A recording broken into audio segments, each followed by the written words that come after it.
Uy, wow. So, kukunin na natin guys. Ay, hala, grabe. Oh, sarap nito guys. Ito guys, yung hapunan ng aking madam. Ay, bigat.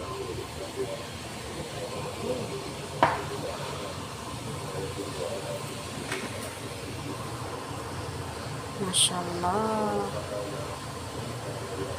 So, ito guys ay manok at saka patatas. At ayun, so tinimplahan ko lang siya. Ayan guys.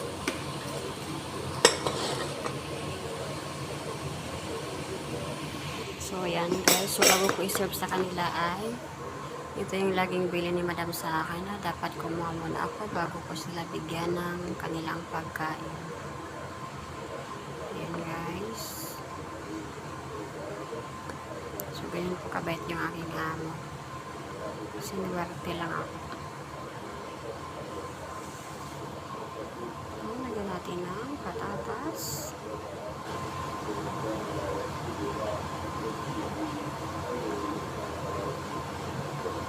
Sarap ng sauce nito guys.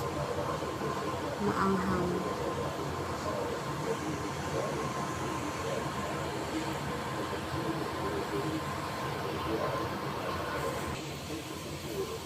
So ngayon na guys. Ito lang yung kanilang pagkain.